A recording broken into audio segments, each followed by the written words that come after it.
Effects of Lawlessness. Book of True Life, Teaching 21, Excerpt Verses 37 to 45. Divine Revelations, Mexico, from 1866 to 1950. Spoken by Pascal. Thus says the Lord, behold the ills that trouble humanity today. They originate from your failure to fulfill my law, and because you have given a material interpretation to the teachings and the divine revelations. With these errors, how could men be aware of their spiritual nature and divine ties which bind all of them to their Creator? From there stems your egotism, your wars, and your fondness for material pleasures. The Spirit of God is like an infinitely great tree, upon which the branches are the mansions, and the leaves are the beings. If it is all the same sap that runs through the trunk to the branches, and from these to the leaves, do you not believe that there is something eternal and holy uniting you amongst yourselves, and binding you to the Creator?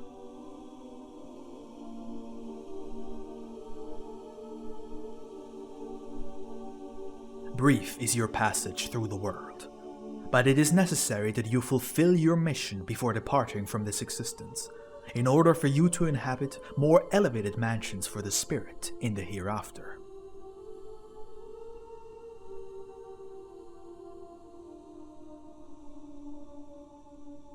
Spirit and body are two distinct natures, from which your being is formed, with the conscience presiding over both. The former is the daughter of the light. The latter proceeds from the earth, being matter. Both are in unity within one being, and they struggle between themselves, guided by the conscience, within which you harbor the presence of God.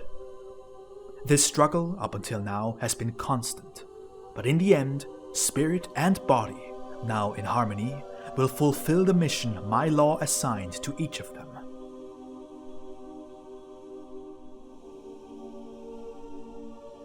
You may also picture the spirit as a plant, and the body as the earth.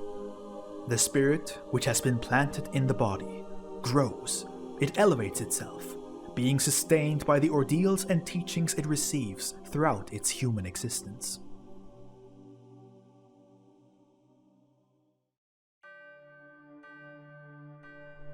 I teach you how to get to know your spirit on a profound level. For this immense wave of materialism that has been advancing over humanity will create immense spiritual needs. And it is necessary that there exists a fountain of light in the world, where those who are parched may quench their thirst.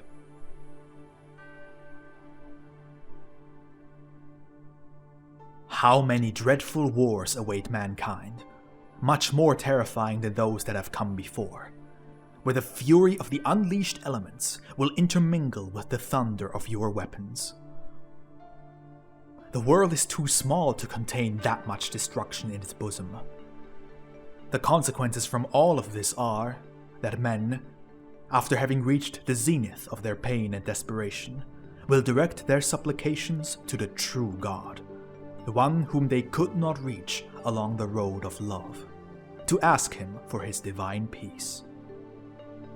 Then I, the Christ, the Word, will arise within their hearts, because that time will be the third day, on which I will fulfill my promise of salvation, to construct the temple as I had promised to you.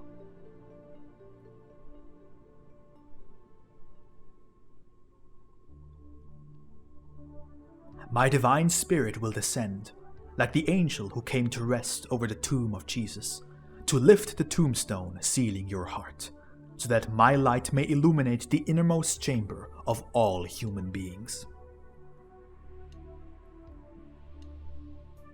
This will be the spiritual dawn, of which you will be witnesses. But my seed and the good news will be propagated, for the time of struggle is near, and it is necessary for my children to be prepared. But remember that, from now on, there will be no hesitation in this fight, It will be carried out until the end, when the light will prevail and triumph over all the darknesses of mankind.